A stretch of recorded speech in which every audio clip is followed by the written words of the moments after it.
Kwa majina naitwa Defense Manga Mazola, mimi ndio chair lady wa Voi River Kirindi Dancers. Kusema kweli leo tuna furaha ya ajabu kwa sababu tulitamani sana kujua kutengeza nyungu.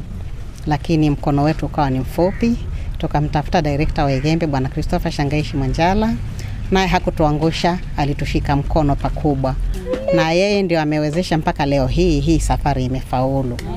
Kwa kufikia sasa tumetengeza nyungu 6 kwa sababu ni siku ya kwanza. Si ngumu, lakini kikubwa ni ile udongo unapatikana mbali.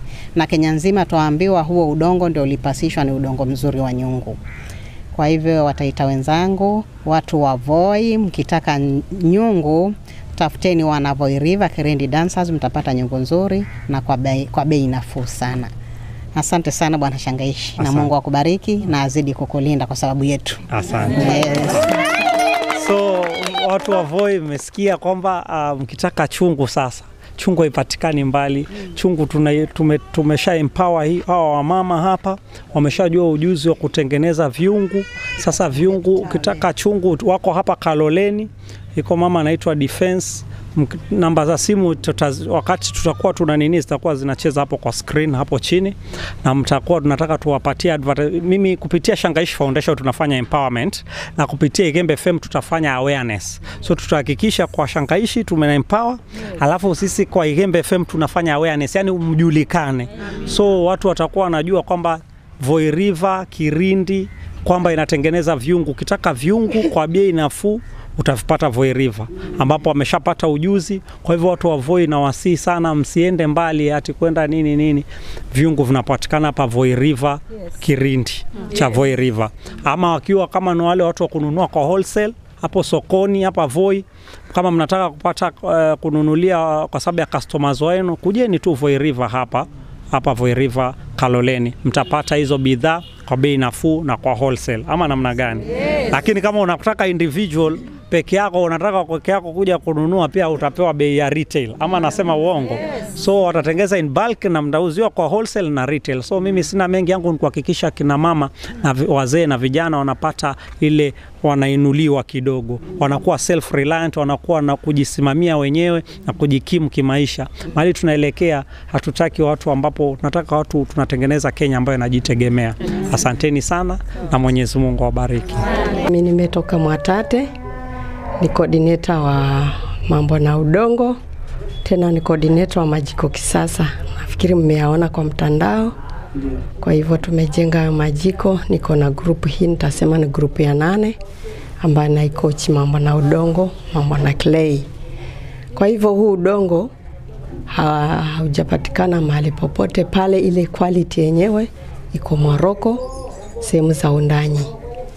Na hizo sehemu za Undanyi Morocco ndio nimetoa material, nikafuata wamama upande huu, na hawa mama na wakunza hizi vitu wapate kujiendeleza kimaisha na wapate pia ujuzi wa kuweza kujihifadhi kimaisha.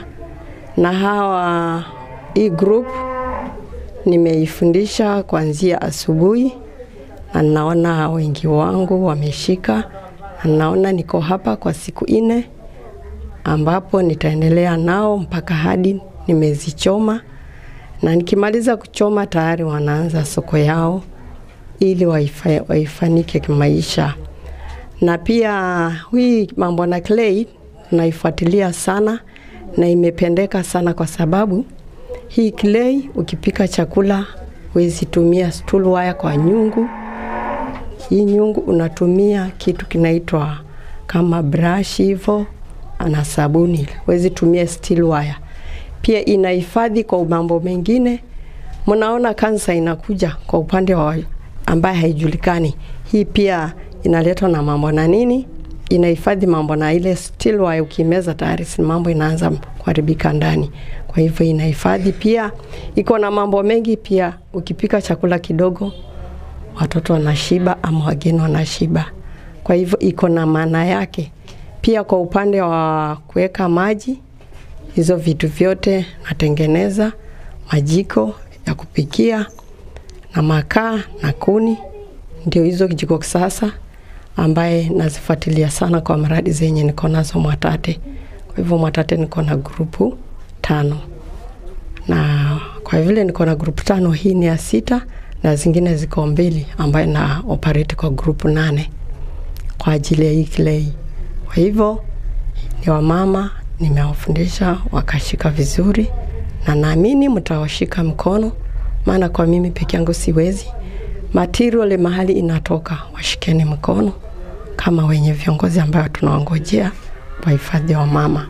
Kwa hivyo hii natengeneza, kitu cha kwanza natengeneza nyungu ya kupikia, natengeneza jiko la makaa na la kuni, natengeneza poti ya kuwekea chakula ambaye chakula hakitakuwa na baridi, kitakuwa bado kiko na moto. Natengeneza pia kuwekea maji ambaye ni maji itakuwa baridi badala ya kuweka kwa fridge. Kwa hivyo wageni wangu, hiyo ndio imenileta mahali hapa ile. Asante. Udongo mnaupata kwa pesa ngapi? Udongo kwa bagi moja venye niko hapo na utoa, na hii bagi ya cement naichukua kwa 800. Alafu nikileta huku pamoja na transport ni 800. Kwa hivyo nimefanywa favor kama mimi, lakini wao hawatafanywa favor. Kwa hivyo ningeomba mwashike mkono zaidi ili material ikapate kuwafikia, watengeneze vitu quality. Maana kwa hizi udongo zingine naona hazitafanya, kwa sababu udongo katika Kenya nzima, huu udongo ulifanywa utafiti wa Western na huku kapatikana Taita Taveta sehemu ya Morocco. Kwa hii bag moja mkishaileta inaweza watengenezea kama nyungu ngapi? Inatengeneza nyungu 40. Bag moja hiyo inatengeneza nyungu 40, na wataendelea kuuza bidhaa yao venye inatakikana. Mimi ni Lucas Mwangunde kwa kikundi hiki cha Voi River.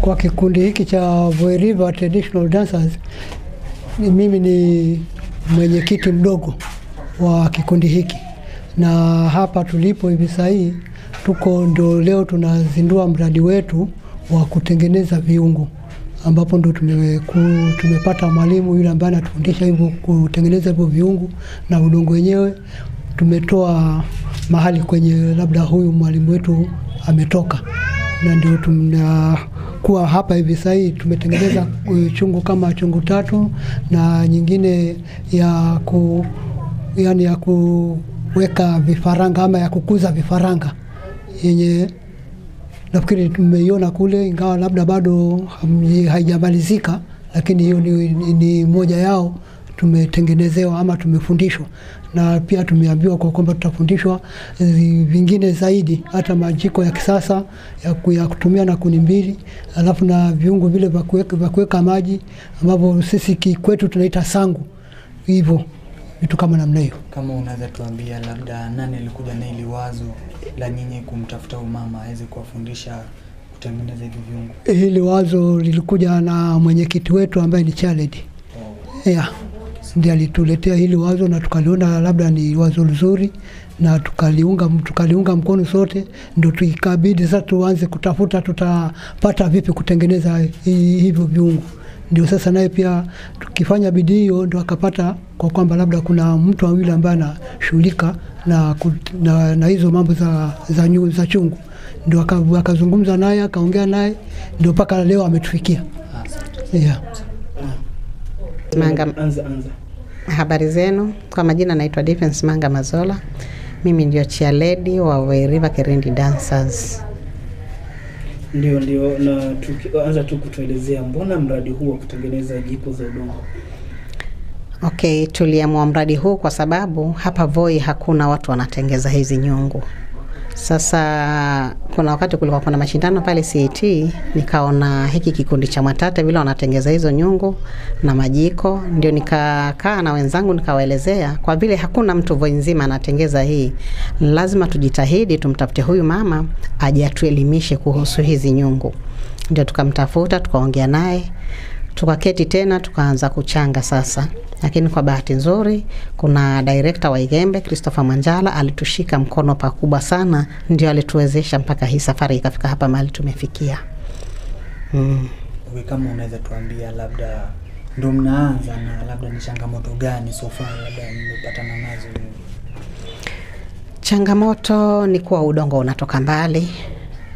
Maana ukiangalia pale wanunua, alafu kuna transport mwenye kuja kutengeza mpaka pia mumnunue, mje mumlipe. Sasa hajatufundishe, alafu sasa yuko hapa kwa siku 4. Hizo siku 4 lazima tumlipe. Kuna kula na kila kitu. So changamoto ni nyingi. Maana hatujui kama tutakuwa tushashika ama tutakuwa bado, lakini tutajitahidi sana. Ndio. Na kutengeneza udongo mnajiona vipi? Yani itawasaidia vipi sasa nyinyi kama kikundi cha Voiriva? Kwa vile sasa hakuna mwingine anatengeza udongo, na sasa kukisikika kuwa kuna kikundi Voi kinatengeza nyungu, lazima kila mtu atataka kuiona ile nyungu iko vipi na kuijaribu. Je, ni kweli wanaweza ama ni mchezo tu wanacheza? Na unajua wakati mnapanga kwanza biashara, huwa mnaangalia labda soko likoje, kwa kivyeni nyinyi mmeona ile soko la nyungu? Soko la nyungu hatujaangalia vile, lakini sisi tumetengeza. Baada ya kutengeza hizi nyungu tutaganyia wanachama. Kwanza, kitu cha kwanza kabisa, sisi wenyewe wanachama lazima kila mtu achukue nyungu moja. Lazima. Ndio sheria tumeweka. Tufungue hii biashara, lazima kila mtu achukue nyungu moja. Okay, nyinyi wanachama kwanza? Sisi wanachama tuko 27. Alafu sasa hizo zingine kama mimi nitaambia wengine, nitaonyesha ile yangu, wakiipenda niwapelekee wengine hivyo hivyo. Sasa biashara yetu itaenda hivyo, ni ya mobile. Na kwa hii awamu ya kwanza mnatarajia kutengeneza nyungu ngapi na mtakuwa mnatengeneza ngapi? Hii awamu ya kwanza tutatengeza nyungu 80. Kwa sababu mfuko mmoja wa simiti unatoa nyungu 40. Alafu baadaye pia tutatengeza majiko, lakini raundi ya pili tunataka tutengeze majiko. Kuna kile kibuyu kilikuwa kikia maji kitambo na wazee wetu tunaita sangu kikwetu, pia hizo zote tunataka tutengeze. Hata hizi jagi za maua pia tutataka tutengeze. Unajua nimeona mmetengeneza nyungu moja speciali sana, ambayo mnatuambia ni ya kuweka vifaranga vya kuku. Kama unaweza tuambia kiduchu tu, ni vipi nyinyi mnaweza tuelezea kuhusu nyungu? Sasa ile nyungu vile mmeiona ina mashimo. Yale mashimo ni ya kuingiza hewa. Sasa unajua kuku wakati ameangua mayai yake, huwa watoto ukaa kando kando ya ile kuku. Sasa siku hizi si watu wengi wanapenda kuku akishaangua aendelee kulea wale watoto. Wanataka mtoe kwenye wale watoto kusudi aendelee kuzaa mayai. Sasa ile nyungu utatia makaa ndani ya moto. Ikishashika moto, hiyo tayari ndio kuku inalea watoto. Kwa hivyo hii nyungu inaweza weka ili joto masaa 12 inaweza. Kwa sababu udongo ukishika moto umeshika. Alafu ile size umeona ni ya watoto 50. Wote watazingira hiyo nyungu. Kwa majina yangu mimi naitwa Jedida Mwake. Mimi ni memba kwenye kikundi cha Voiriva. Mimi ni memba kwenye kikundi cha Voiriva na nafurahia hii kazi tumeanza kuifanya, maana itatuinua kiuchumi. Itakuwa sasa hakuna mambo ya kusaidiwa na mtu yoyote. Tukija kwa kikundi tukitengeza nyungu, tukiuza tunapata mgao. Kwa hivyo mimi nashukuru kwa hii Voiriva na huu mradi. Unaona plan kujiendeleza vipi? Mimi sasa kwa mfano nikipata tukiuza hizo nyungu, nikipata pesa, vile mnavyoniona mimi hapa ni mlemavu. Mimi nina mguu mmoja. Mimi huwa nina a lot of expenses kwa sababu hii shida mpaka niende kliniki. Na kwenda kliniki si mpaka pesa. Badala kuwa niombe mtu, pesa za kikundi zitanisaidia. Mimi hapo nitakuwa nimefaidika zaidi. Okay, wewe sasa hivi mafunzo yanaendelea hapa ya nyungu. Wewe unaonaje? Kuna kitu unapata labda? Tena mimi nashukuru Mungu napata zaidi. Maana mimi kabla sijaumia huu mguu na kukatwa by professional nilikuwa makanika. Sasa ufundi ni ufundi. Wote unalengana. Hakuna fundwa hiki na hiki. Mahesabu ya kiinjinia ni yale yale. Kwa hivyo mimi hata kushika hii kazi kwangu ni rahisi. Okay, asante. Sasa Kwa majina naitwa Christopher Shangaishi Mwanjala. Kwa neema Mungu mimi nasimamia Ihembe FM na pia niko na Shangaishi Foundation ambayo ina empower. Kazi yake ni kukuza jamii.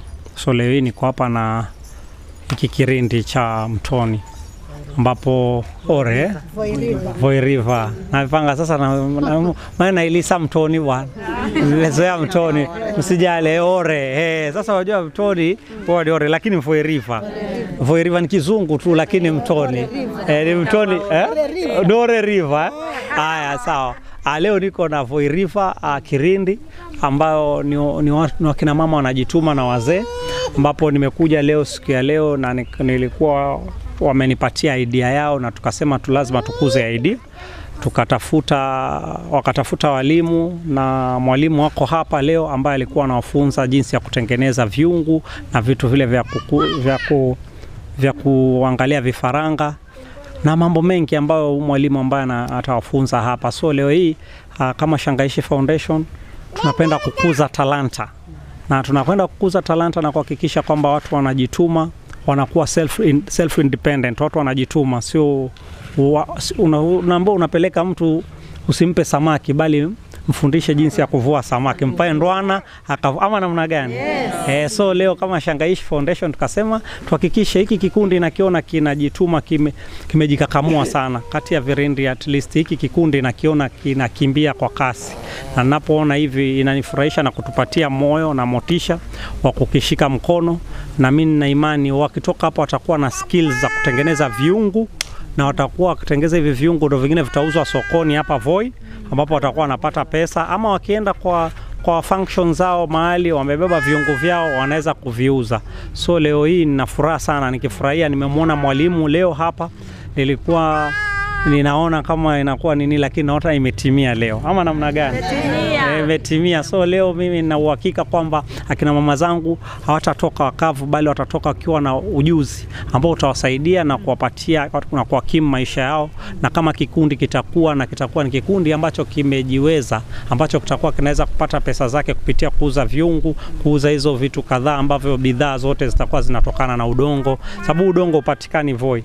Ni udongo ambao umenunuliwa mahali na kuletwa na kufunza. So tuna imani with the time na technology tunaposonga, tukiwa tunapata nguvu, basi hiki kikundi kitazidi kutengeza viungu vingi. Na kama Shangaishi tunasema kwamba tutawashika mkono mahali panaweza, na tuhakikishe kwamba kina mama zetu wanaweza kupata bidhaa hizi na kuziuza masokoni, na ili waweze kujikimu wao na familia zao. Ni hayo tu kwa leo. Lakini niko na mwalimu, sijui mwalimu kama ana kitu cha kusema kwa Shanga. Kabla uende, niulize swali. Unajua mimi nimeona wewe unasimama na kina mama sana. Ni kipi labda wewe kinakupatia msukumo kila siku uamke support wewe, nini unatuambia? Unajua kina mama ndio nguzo ya nyumba. Na kusema ukweli akina mama ndo wanatulea muda wote ule. Mama huwa anakaa na mtoto kutoka akiwa mdogo mpaka mahali anafika mpaka aende shule ni mama. So mama ule muda wote anakuwa nao. Ukimempower mama basi anaweza kushikilia, mama ndo ushikilia familia. So ukishika mama umeshika familia, umeshika baba, umeshika mpaka kijana.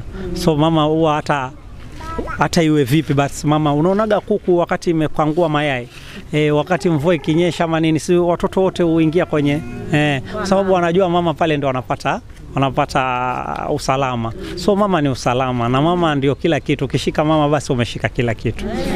Na wao ndio wametutengenezea hizi familia, wao ndio wamejenga. Hata unasikia, hata utasikia Kenya watu wanasema Kenya ni mama yangu.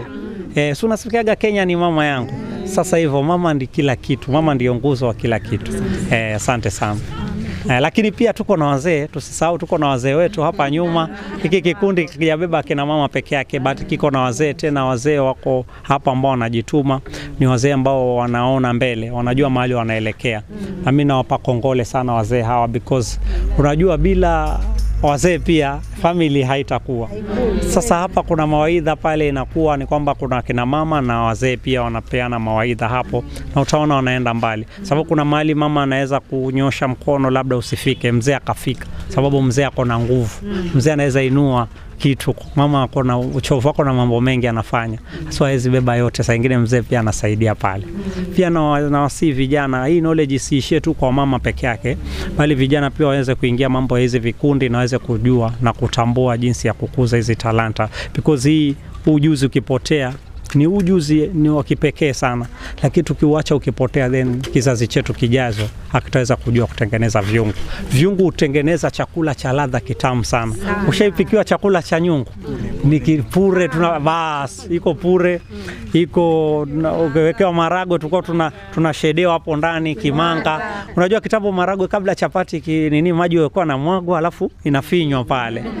Alafu ndio ikaangwa, inakuwa na uzito fulani na utamu kwa nyungu. Chakula ambacho kimetengezwa na chungu wa kitamu sana. So mimi nafurahia hii kazi wanafanya, because saa hizi mali tunaelekea tunarudi pia mambo ya kitambo. Lazima tuende tuhakikishe kuwa tunapika chakula ambacho hakina kemikali, chakula ambacho kiko na ladha, kinakuwa natural. Hizi masufuria sengine ukiosha steel wire pale inaingia kwa tumbo na inatengeneza cancers, lakini kwa chungu basi hakuna cancers kwa udongo. Ni labda una maneno mengine? So, la mwisho ndo kuache uende. Unajua mama wetu ndio chungu anatengeneza. Lakini sasa kuhusu swala soko, labda utawashika mkono kihivyo? Soko haliwezi kosekana kusema ukweli. Ukitengeneza chungu tutatafuta soko. Soko iko Kongowea pale.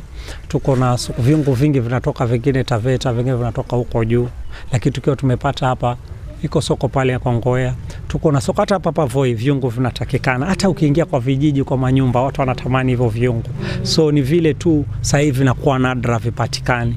Lakini kusema ukweli watu wengi wanatamani viungo, na ukimuonyesha uuzie familia moja chungu na waonje utamu wa chungu. Unajua chakula kitamu kile kinapikwa kwenye kuni na chungu kinakuaga kitamu sana. Ama nasema uongo? Maisha mahali chakula kinapikwa tunasindika ile kuni vile, haiko chakula kitamu. Katio kitunguu pale kikangwe, kwa chakula cha chungu kitamu. So watu wakishaonja hiyo, basi watu ile familia ikipata ule utamu, utamwambia nani umekuja ukatembelea mama fulani pale ukaona ile ladha ya chakula, mwambia nini ni chungu, hata mimi nitafutie changu. Unaona, from referrals unakuta chungu kinapata soko. So yangu mimi ni kuasisitiza kwamba wasikufe moyo, ni kwamba hii kitu ikianza utaona itachukua soko, itatokea automatic tu, na basi mahali haitawezekana mimi nitajaribu mahali nitasukuma soko itokee. Sawa asante sana. Majina naitwa Jane Valley Mwachofi, ni coordinator wa Mwatate, na ninafunza wamama mambo na nyungu na mambo na jiko kisasa. Kwa hivyo nashukuru sana kwa sababu wamama wamepokea ujuzi kutoka kwa udongo. Hiyo inasemekana kwamba mambo na kansa, naona kansa inaisha hivyo kwa sababu tumeanza kujua mambo na viungu, na hivyo viungu vinasaidia pia watoto washibe, hawatakuwa na njaa nyingi vile. Na ninashukuru pia nyungu imerudi, ilikuwa zamani lakini kwa sasa ilikuwa hakuna, lakini sasa nashukuru kitamaduni kimerudi, na ninajua magonjwa yatapungua kwa ajili ya kutumia vitu vya kitamaduni. Unajua hiyo nyungu inasheda kimanga, hiyo kimanga mnasikia hapo. Huyu mwenzetu akisema hiyo kimanga watoto wakikula wanasikia tu, hata mchana utajasikia njaa. Kwa hivyo hiyo kimanga mimi pia na shukuru nikiunga wa mama mkono, kwa sababu nimeona vikundi vingi vikinawiri kwa ajili ya mambo na udongo. Unajua hii udongo si duka, ufungue duka pale, hii ni kitu ya thamani mpaka uitafute kwa bidii, na nashukuru ameitafuta kwa bidii na imefika Voi. Kwa hivyo hawa wamama nashukuru sana, kwa sababu watajua kutengeneza nyungu na familia zao zitakuwa sawa, hawatakuwa wasumbufu sana kwa mambo na maisha ati ya huku na pale. Na naamini udongo huu nitawasimamia, hata kama wameishona nini mimi nitagaramika kuwashika mkono mpaka hadi wameshika ile kasi ya hii kazi. Kwa hivyo nashukuru sana wamama. Nimeshukuru pia wazee, nimewakuta mahali hapa na nikakuta vijana na nikakuta majenzi. Unajua hii kazi mpaka majenzi waifanye ili waelimishe maisha mbeleni. Kwa hivyo nashukuru majenzi, nimewakuta hapa, nikakuta wazee hapa. Wazee hawa wako na msaada wao, msione hivi. Wao ndio wakusumbukia hizi kuni mmeziona pale. Hizo ndio za kuchoma hizo nyungu. Wazee pia wamenisaidia hapa kufinyanga udongo na wamama. Sasa naona kazi imeenda, na naona hakuna tashusho yote, na naona kwa siku 4 najua hii mnaita Voi River hii. Hii basi najua yani wiki 2 zinazokuja mtasikia wamama wako na pesa mingi sana kwa ajili ya Asanteni. Asante. Asante. Yes.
Kwanza leo ndo nafanya mubashara leo mpaka nijaribu.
Umeanza kuunda vile kutoka hii stage mpaka vile watatengeza hiyo chungu.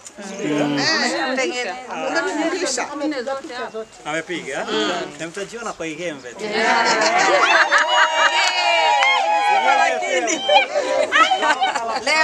Leo tunataka leo tuone kwa igembe wazi bro.